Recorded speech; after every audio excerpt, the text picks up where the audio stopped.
کی سب سے انوکھی اور عجیب و غریب بادشاہت، جس سلطنت کا بادشاہ ہواؤں میں سفر کیا کرتا تھا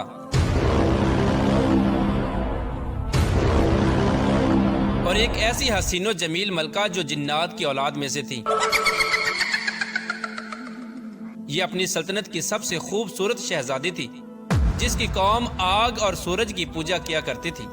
پیارے دوستو، دنیا کی یہ سب سے منفرد اور عجیب و غریب بادشاہت اللہ تبارک و تعالی نے کس کو عطا فرمائی تھی؟ اور اس بادشاہ کے پاس ایسی کون سی طاقت تھی جس کی وجہ سے دنیا کی تمام تر مخلوقات اس کی تابع و فرمان بردار تھی؟ اور یہ حسین و جمیل ملکہ کون تھی؟ اور اس کی سلطنت کے لوگ آگ اور سورج کی پوجا کیوں کیا کرتے تھے؟ اور پھر اس ملکہ کو اللہ تبارک و تعالی نے کس طرح ہدایت دی اور یہ کس طرح اللہ تبارک و تعالی کی وحدانیت پر ایمان لے کے آئی؟ پیارے دوستو، دنیا کی تاریخ میں صرف 4 ہی ایسے بادشاہ گزرے ہیں جن کو اللہ تبارک و تعالی نے پوری روئے زمین پر بادشاہت عطا فرمائی تھی، اور ان چاروں بادشاہوں میں سے سب سے انوکھی بادشاہت اللہ تبارک و تعالی نے اپنے پیارے پیغمبر حضرت سلیمان علیہ السلام کو عطا فرمائی تھی۔ حضرت سلیمان علیہ السلام اللہ تبارک و تعالی کے برگزیدہ پیغمبر ہیں۔ اللہ تبارک و تعالی نے جنات، پریوں، انسانوں اور تمام مخلوقات کو حضرت سلیمان علیہ السلام کے تابع کیا تھا، یہاں تک کہ ہوا بھی آپ کے حکم سے چلا کرتی تھی۔ حضرت سلیمان علیہ السلام جانوروں، چرند پرند، الغرض ہر قسم کی مخلوقات کی بولیاں جانتے تھے۔ حضرت سلیمان علیہ السلام کا عالی شان تخت ہوا میں اڑا کرتا تھا، اور آپ کئی مہینوں کا سفر ایک دن میں طے کر لیا کرتے تھے۔ پیارے دوستو، دنیا کی یہ عظیم الشان اور انوکھی بادشاہت اسی شان و شوکت کے ساتھ جاری تھی کہ ایک دن حضرت سلیمان علیہ السلام اپنے لشکر کے ہمراہ کسی سفر پر روانہ ہوئے۔ سفر کے دوران تمام تر مخلوقات حضرت سلیمان علیہ السلام کی خدمت میں مختلف قسم کی ڈیوٹیاں سر انجام دیتی تھی۔ حضرت سلیمان علیہ السلام کے اس لشکر کے اندر جنات، پریاں اور ہر قسم کی مخلوقات موجود تھی، اور اسی لشکر کے اندر ایک خاص قسم کا پرندہ بھی تھا جو حضرت سلیمان علیہ السلام کا چہیتا پرندہ تھا۔ اس کی ڈیوٹی یہ تھی کہ جہاں کہیں بھی حضرت سلیمان علیہ السلام کا لشکر رکتا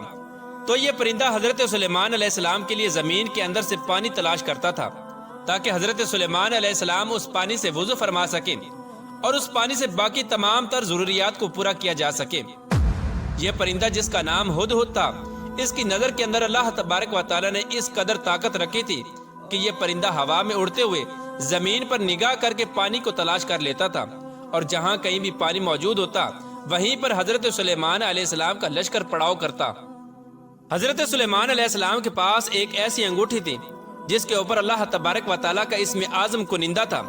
جس کی وجہ سے تمام تر مخلوقات حضرت سلیمان علیہ السلام کی تابع اور فرمان بردار ہو گئی تھی۔ پیارے دوستو، اس جاری سفر کے دوران حضرت سلیمان علیہ السلام اور ان کے لشکر نے ایک مقام پر پڑاؤ کیا، اور وہاں پر پانی کی ضرورت پیش آئی تو حضرت سلیمان علیہ السلام نے اپنے چہیتے پرندے یعنی ہدہد کو طلب کیا تاکہ وہ پانی تلاش کریں، لیکن ہدہد وہاں پر موجود نہ تھا۔ یہ پرندہ اپنی ڈیوٹی سے غائب تھا۔ چنانچہ حضرت سلیمان علیہ السلام جلال سے فرمانے لگے کہ اگر آج ہدہد نے اپنے غائب ہونے کی قابل قبول وجہ نہ بتائی تو آج میں اس کو سخت سزا دوں گا۔ چنانچہ ابھی کچھ دیر ہی گزری تھی کہ اسی دوران ہدہد حضرت سلیمان علیہ السلام کی بارگاہ میں حاضر ہوا، اور حضرت سلیمان علیہ السلام کے جلال کو دیکھ کر ان سے معذرت کرنے لگا۔ تو حضرت سلیمان علیہ السلام نے ہدہد سے پوچھا کہ تم کہاں غائب تھے؟ تو ہدہد نے حضرت سلیمان علیہ السلام کی بارگاہ میں عرض کی، یا نبی اللہ، آج میں آپ کے لیے ایک عجیب و غریب خبر لایا ہوں۔ حضرت سلیمان علیہ السلام کے دریافت کرنے پر ہدہد نے بتایا کہ میں آج ایک عجیب و غریب ملک میں گیا جہاں ایک حسین و جمیل ملکہ حکومت کرتی ہے جس کا نام بلقیس ہے۔ اس سلطنت کے لوگوں کو اللہ تبارک و تعالیٰ نے بے شمار نعمتوں سے نوازا ہے، لیکن اللہ تبارک و تعالیٰ کی بے شمار نعمتوں کے باوجود بھی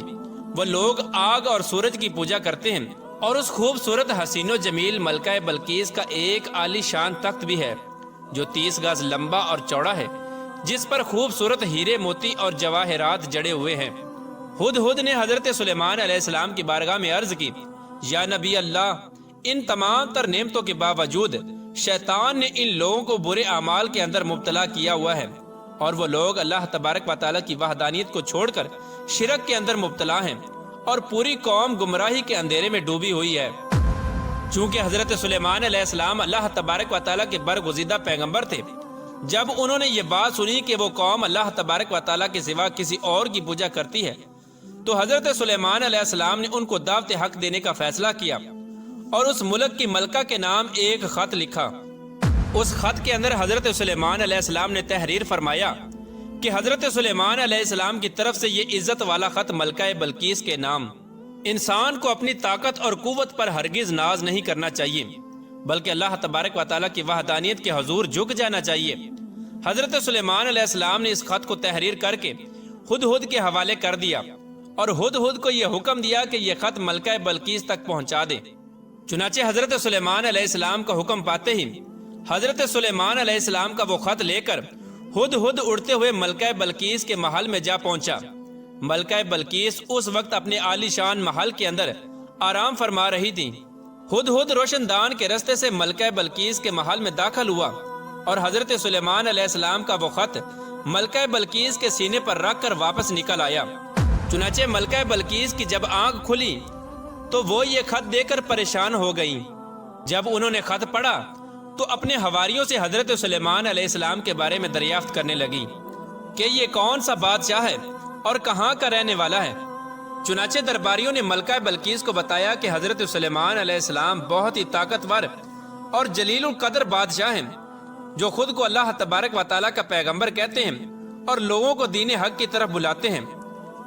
یہ سننے کے بعد اس خط کے متعلق ملکہ بلقیس نے اپنے درباریوں سے مشورہ طلب کیا کہ آخر کار اس خط کا کیا جواب دینا چاہیے۔ چنانچہ درباریوں نے ملکہ بلقیس کو یہ مشورہ دیا کہ ہمیں حضرت سلیمان علیہ السلام سے کسی قسم کا کوئی خوف نہیں کھانا چاہیے، کیونکہ ہمارے پاس بے حساب جنگی ساز و سامان ہے۔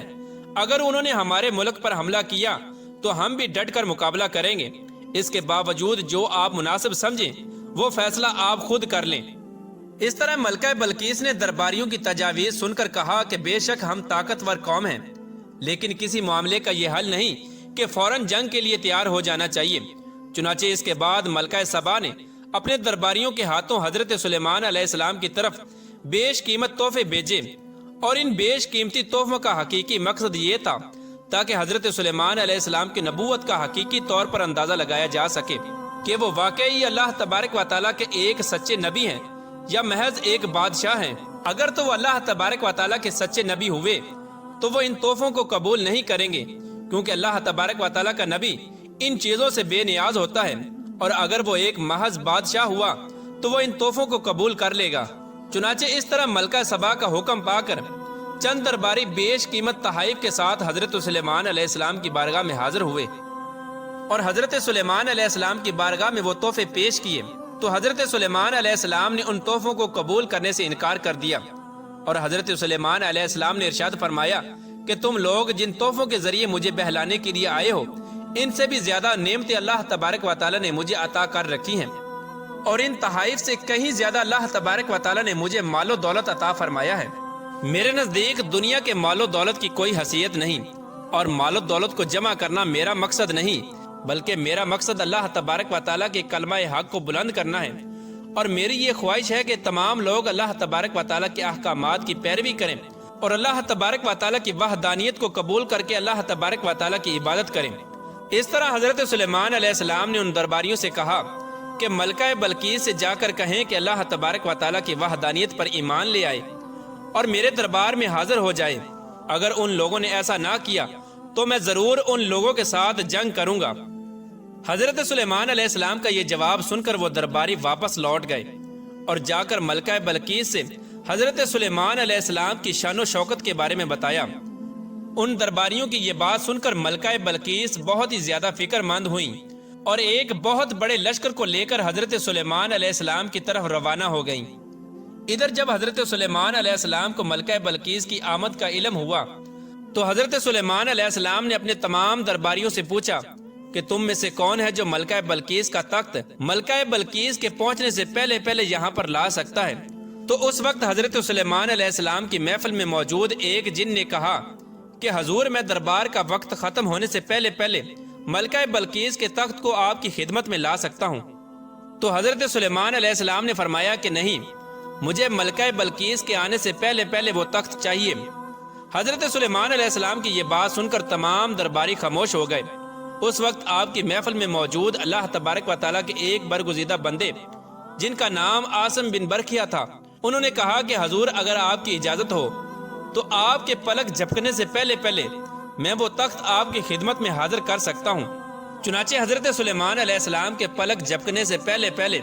اللہ تبارک و تعالیٰ کے اس برگزیدہ ولی نے اس تخت کو حضرت سلیمان علیہ السلام کی بارگاہ میں پیش کر دیا۔ جب وہ تخت حضرت سلیمان علیہ السلام کی بارگاہ میں حاضر ہوا تو حضرت سلیمان علیہ السلام نے اس تخت کی حیت تبدیل کرنے کا حکم دیا تاکہ اس سے ملکہ بلقیس کی عقل کا اندازہ لگایا جا سکے کہ وہ کتنی سمجھدار ہیں اور وہ اپنے تخت کو پہچانتی ہیں یا نہیں۔ چنانچہ ملکہ بلقیس کے آنے سے پہلے اس تخت کی شکل و صورت کو بدل دیا گیا۔ جب ملکہ سبا حضرت سلیمان علیہ السلام کے عالی شان محل میں داخل ہوئیں تو حضرت سلیمان علیہ السلام کی شان و شوکت کو دیکھ کر حیران رہ گئی۔ حضرت سلیمان علیہ السلام نے ملکہ بلقیس کا خیر مقدم کیا۔ ملکہ بلقیس حضرت سلیمان علیہ السلام کے حسن اخلاق سے بے حد متاثر ہوئیں۔ ملکہ بلقیس کے سامنے جب وہ تخت پیش کیا گیا تو ملکہ بلقیس نے اپنے تخت کو فوراً پہچان لیا اور حضرت سلیمان علیہ السلام سے کہنے لگی یہ تو میرا تخت ہے، اور اس عجیب و غریب منظر کو دیکھ کر سوچنے لگی کہ جو شخص اتنی دور سے اس تخت کو یہاں لانے پر قادر ہے بے شک وہ اللہ تبارک و تعالیٰ کا سچا نبی ہی ہو سکتا ہے۔ حضرت سلیمان علیہ السلام کے اس عظیم الشان معجزے کو دیکھ کر اور حضرت سلیمان علیہ السلام کے حسن اخلاق سے متاثر ہو کر ملکہ بلقیس اللہ تبارک و تعالیٰ کی وحدانیت پر ایمان لے آئیں، اور اس طرح اللہ تبارک و تعالیٰ نے اس خوبصورت شہزادی کو ایمان کی دولت نصیب فرمائی۔ پیارے دوستو، بعض روایات میں آتا ہے کہ ملکہ بلقیس کے ماں باپ میں سے کوئی ایک جنات میں سے تھا جن میں سے ملکہ بلقیس پیدا ہوئی۔ اسی وجہ سے بعض روایات میں یہ نقل کیا گیا ہے کہ ملکہ بلقیس جنات کی اولاد میں سے تھی۔